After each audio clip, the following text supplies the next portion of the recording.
I've lived here my whole life, and I've never seen rats this bold. Some are literally the size of house cats. That single sentence, shouted by a Roxbury grandfather during Tuesday night's virtual town hall, captured the mood of an entire city. Boston, cradle of the American Revolution, is now locked in a different kind of revolution. One against an army of whiskered invaders that has grown so comfortable it treats the city like an all-night diner. But here's where it gets controversial. After 3 centuries of half measures, Mayor Michelle Wu's brand new Boston Rodent Action Plan, BRAP, is promising nothing less than total rat disruption.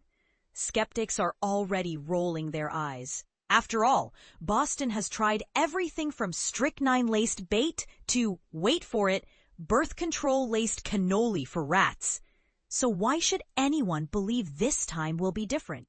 Let's unpack the plan, piece by piece, so even a first-time visitor can grasp what's at stake. 1. The 270 sensor surveillance grid.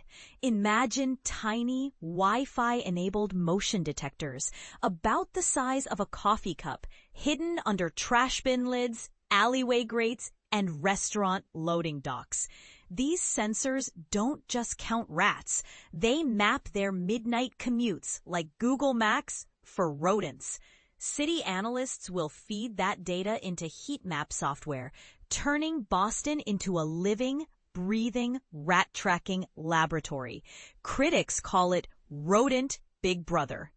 But supporters argue that if Uber can predict traffic, Boston should be able to predict rat traffic. 2. The 22-hour buffet problem. One Roslindale mom put it bluntly, our garbage schedule is basically a 22-hour buffet for rodents. Picture black trash bags piled curbside at 5 p.m., leaking chicken bones and stale pizza crusts until pickup at 3 a.m. That's prime feeding time. BRAP's fix, new ordinances forcing businesses to use hard-sided, lidded containers and fining residents who put trash out too early. Think of it as swapping an open salad bar for a sealed bento box. 3. Infrastructure archaeology. Boston's oldest neighborhoods, think North End's Warren of 18th century alleys, weren't built with modern sanitation in mind. Rats squeeze through cracks in brickwork older than the Declaration of Independence.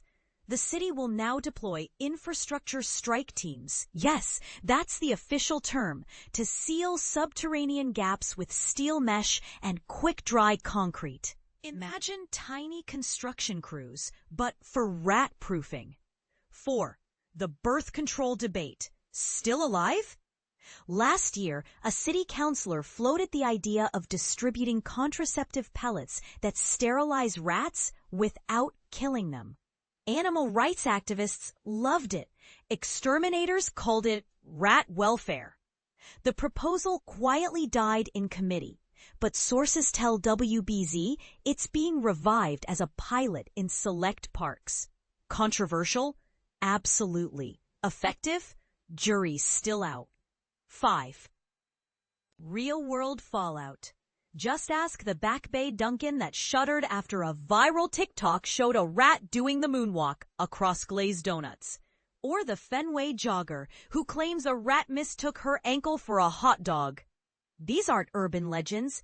They're 311 complaint numbers with timestamps. And this is the part most people miss. Boston's rat lineage traces back to 1720s cargo ships from Europe. In other words, every rat you see today is a descendant of colonial-era stowaways. We're not just fighting pests. We're fighting 300 years of evolutionary street smarts. So, will BRAP finally tip the scales? James, a lifelong Southie resident, summed up the city's cautious optimism. Look, I've seen plans come and go like Red Sox losing streaks. But if we can't beat rats with data, fines, and better trash cans, maybe we deserve the nickname Beantown. Think of it as Yelp, but for rat complaints. Now over to you. Is pouring millions into high-tech sensors and stricter trash rules the smartest use of taxpayer money? Or should Boston simply hire more old-school exterminators with snap tracks and terriers? Could sterilizing rats be more humane, or is it just delaying the inevitable? Drop your hot take below. The rats, at least, are reading along.